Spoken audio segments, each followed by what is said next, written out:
클릭해 주셔서 감사합니다.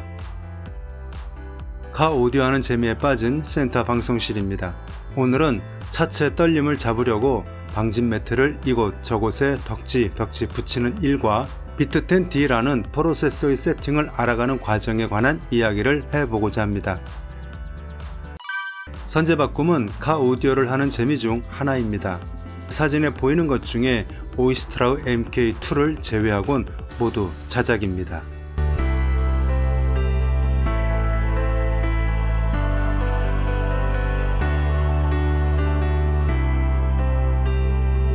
잠깐 벗어난 이야기인데요.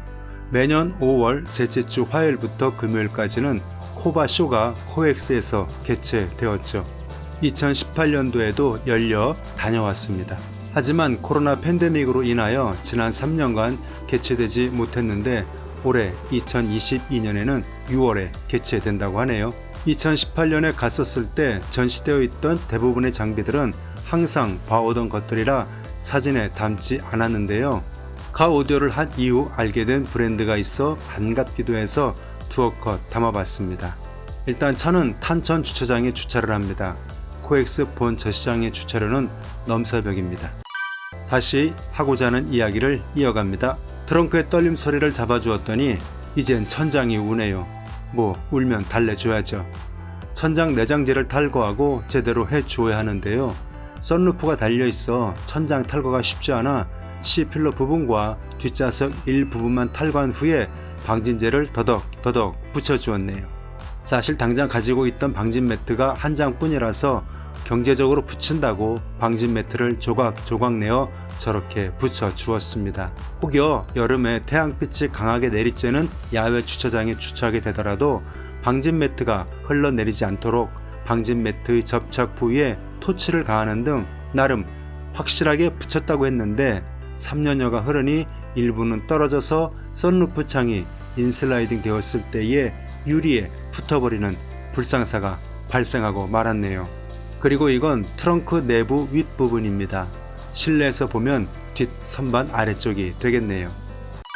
지인의 도움 손길에 의지한 세팅이지만 나름 어깨너머로 눈썰미를 발휘하여 배워보려 노력해봅니다. 하지만 쉽지 않다는 걸 깨닫는 데에는 그리 오랜 시간이 걸리지 않았습니다. 투웨이 세팅 값의 한 예입니다. 지금 정리하면서 보니 EQ 값을 꽤나 건드렸었네요. 개인적으로는 EQ 값을 많이 건드리는 걸 지양하는 편입니다. 어깨 너머로 본 것이라 궁금한 게 많았습니다. 신길에 질문을 남겨봅니다. 궁금합니다. 프로세서에 대해서는 문맹이라서요. 프로세서를 컴을 열어서 트윗, 미드우퍼, 서브우퍼의 세팅 값의 사진을 찍었네요. 다른 값들은 뭘 의미하는지 알겠습니다. 하지만 영 모르는 게 있습니다. 로우 패스 슬로프, 하이 패스 슬로프의 dB 값은 뭘 의미하는지요. 변화는 6dB 단위로 움직이는 걸 확인했는데요. 값의 변화를 주고 들어봤는데요. 어떤 변화가 일어났는지는 잘 모르겠습니다. 전체적으로는 소리가 커지고 뭔가 확장되는 듯한 그런 게 있었네요. 3장의 사진 올려봅니다. 트윗, 미드우퍼, 서브우퍼 표시는 마우스 화살표로 확인합니다. 트윗입니다. 미드우퍼입니다. 그리고 서브우퍼입니다. 댓글을 소개해 드리겠습니다. 로우, 하이, 대역대의 주파수 기울기 값을 설정하는 것입니다. 트위터가 와이드 레인지인가요? 아니라면 너무 낮게 설정되어 있네요. 하이 패스, 로우 패스는 말 그대로 하이는 저역, 로우는 고역을 얘기하는 거고요. 슬로우프란 로우 패스 100에 12dB, 100Hz에서 소리가 100% 볼륨으로 나오고 200Hz까지 점점 감소하다가 200에선 50%의 소리 출력이 나오게 된다고 알고 있어요. 슬로우프 dB 값이 클수록 더욱더 감쇄가 많이 된다고 보시면 될 것 같아요. 묻어가는 질문 하나 더요. 버터워즈랑 링크워즈 차이는 무엇이고 어떨 때 쓰는 건가요? 버터워즈랑 링크 위즈의 차이는 슬로프 기울기의 각도 차이 정도로 생각하시면 됩니다. 특정 헤르츠에서 마이너스 12dB라도 기울기가 다르거든요. Q 팩터 값이라고도 합니다. 포인트 부분에서 가장 평탄한 것은 링크 위즈이고 버터워즈는 링크보다는 좀 급격하게 기울어지며 포인트에서 음압이 상승합니다.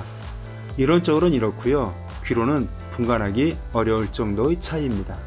버터워즈 Q값 0.707, 고로 로우 하이 교차 지점에서 합은 1.414, 고로 그만큼 컷 지점 출력이 높게 나옵니다. 리플이 적고 회로 단순합니다. 오래전부터 쓰였지요. 링크 위즈 라일리 Q값 0.5, 고로 합은 1, 그래서 주파수 컷 지점 출력값이 동일합니다. 버터워즈를 병렬 연결하면 링크 위즈 라일리가 됩니다. 그래서 링크 위즈는 짝수 차수밖에 없습니다. 링크 위즈 라일리를 쓰는 가장 큰 목적은 제로 로브 때문입니다. 위상차 때문에 주파수가 캔슬되는 각이 플러스 마이너스 30도가 됩니다. 이게 왜 중요하냐면 콘서트홀 생각해 보시면 됩니다. 영화관처럼 자리가 비스듬할 때 버터위즈처럼 캔슬 각이 작고 부스팅 지점이 난잡한 필터를 쓰면 자리마다 소리가 엉망이 되겠죠. 그래서 씁니다. 차량은 버터워즈도 많이 쓰고요. 취향에 따라 링크 위즈 라일리를 쓰셔도 됩니다. 뭐 베셀도 쓰긴 합니다만 목적도 다르고 유닛도 좋은 걸 쓰셔야 해서 그닥 추천드리진 않습니다. 프로세서로 오랜 시간이 걸친 세팅이 중요합니다. 모든 세팅이 제일 어렵죠. 주파수 컷 지점에서 수직으로 두부 자르듯이 끊기는 게 아닙니다. 미끄럼틀처럼 대각선으로 서서히 떨어지는데요. 그 각도를 결정하는 게 슬로프 값입니다. 글자 그대로 슬로프네요. 12dB를 기준으로 끊으면 입력 대비 90도씩의 위상 차로 합이 180도로 틀어져서 이론적으로 상쇄값인 0이 되니 위상을 조절하거나 타임 얼라이먼트를 조정해서 맞추게 됩니다. 이거 오래 걸립니다. 오디오에 취미가 있으시면 개인적으로 공부해 보시는 것도 좋습니다. 신기를 통해 얻는 지식을 기억 속에 넣고 세팅을 시도해 보지만 쉽지 않아 결국 샵에 맡깁니다. 그리고 렉 구조를 바꾸려고 합니다. 앞선 작업으로 컴퓨터 그래픽 카드에 장착되는 쿨링팬을 이용하여 앰프의 열을 식혀주려고 릴레이를 달아줍니다. 프로세서 세팅을 제대로 한 후에 이 짓을 하고 있다는 게 소리가 좋아지긴 했는데 뭔가 계속 갸우뚱했습니다. 그러다가 세팅을 하러 지난 토요일 어디론가 향했습니다.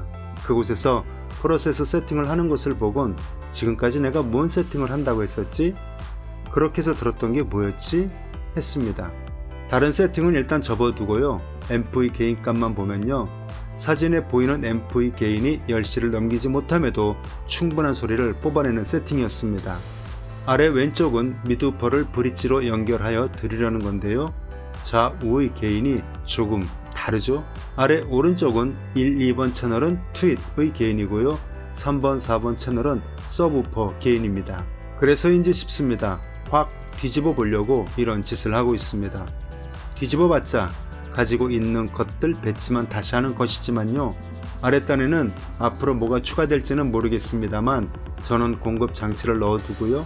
윗단에는 앰프, 프로세서 등을 넣어두려고 합니다. 서브우퍼를 둘 자리도 잡아봤습니다.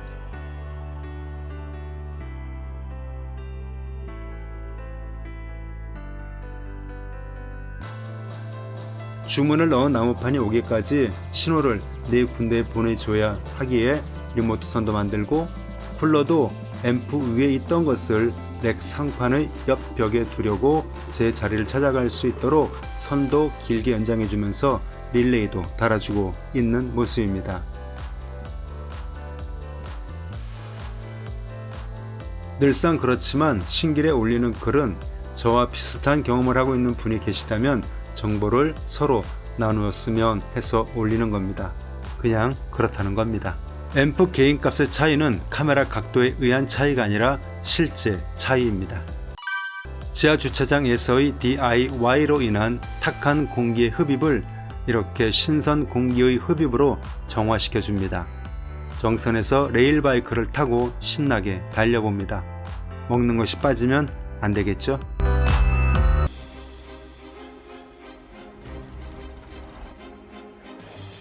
다음에는 렉 구조를 바꾸는 이유와 노이즈를 잡아라에 관한 이야기를 해보고자 합니다.